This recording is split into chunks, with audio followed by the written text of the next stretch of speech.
Hi guys, welcome back to my channel. Welcome to the first video, the series that I started to do last year and did all of one video because I don't know why. Welcome to Spooktober 2020.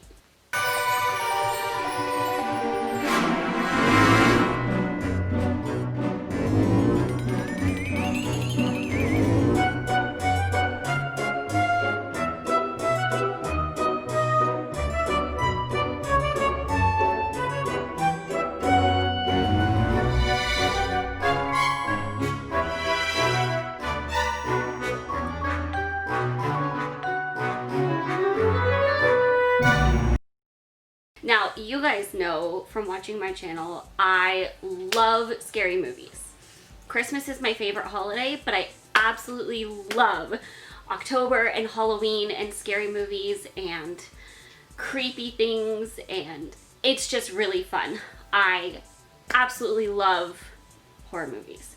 So, I thought I would do every Friday this month a Spooktober video where we do something creepy, scary, Halloween themed.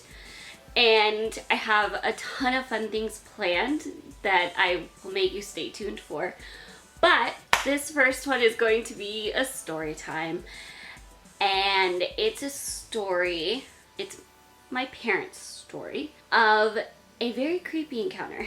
Now, I grew up in close proximity to the area, the East Area Rapist, or the Golden State Killer, however you know him, was active in the 70s, 80s, I think it was mostly the 70s. And so I had heard about it my whole life.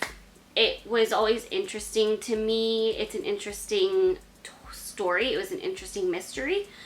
And I remember the first time I had talked to somebody and mentioned it, like mentioned the East Area Rapist case, and they didn't know what it was. I was in shock. Like, what do you mean you don't know who the East Area Rapist is? What? And so, in case you are not familiar with the case, I will give a brief summary and then I will link my video talking about the East Area Rapist case when he was arrested after, what was it, 40, 50 years? Something like that. A very, like, several decades later. So if you want more detail, you can go watch that. But a brief summary is, in several different areas, the East Area of Sacramento being one of them, hence why he was called the East Area Rapist, he would break into homes, rape, and end up killing in some cases. Killing was not his main goal. Killing usually ended up being what it escalated to in certain situations. I don't think that was his normal incentive for going. That wasn't what his main purpose was. His main purpose was rape. And so you can go into all of the details of how they found him. It was extremely crazy.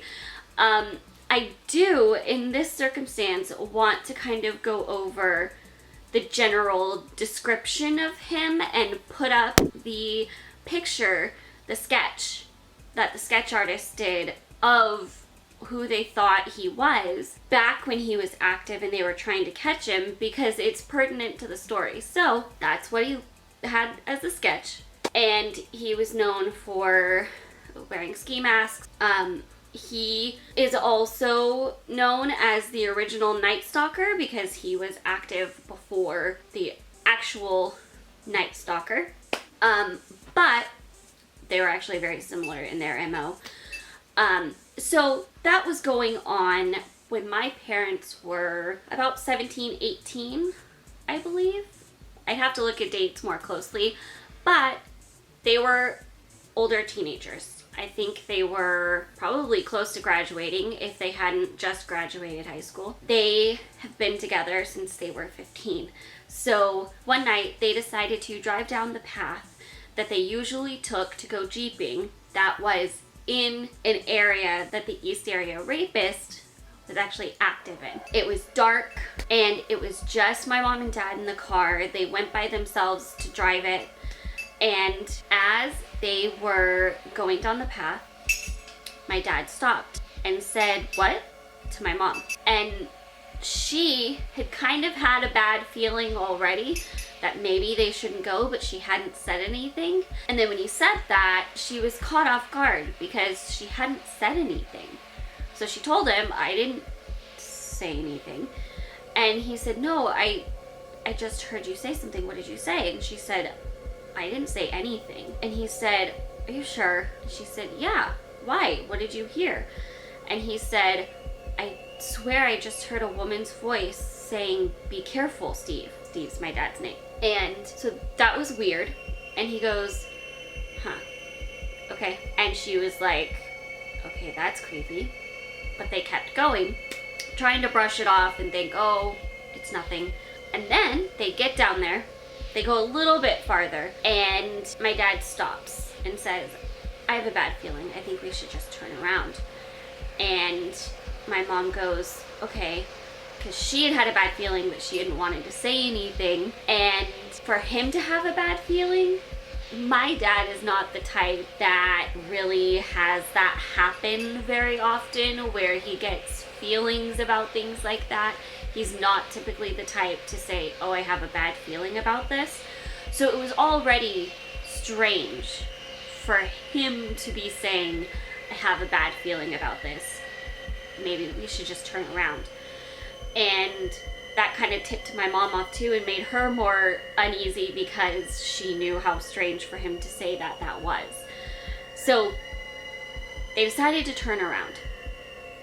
And the way the path was set up, there was an area you could back up and then pull forward the rest of the way to go the opposite direction. You did a 3-point turn to turn around. And as soon as he says, "We should turn around," she agrees and says, "Okay." He backs up, and as he backs up, so his vision turns like this, and there is a man, all in black, walking directly towards them. Doesn't miss a beat from them backing up, doesn't stop, doesn't slow down, doesn't even act like he noticed, just keeps walking towards them, towards the car. And at first, my parents just sit there like, what is going on? And they see him still continuing to come, and they were so caught off guard and shocked that they didn't immediately react and start to go. And he just kept walking towards them.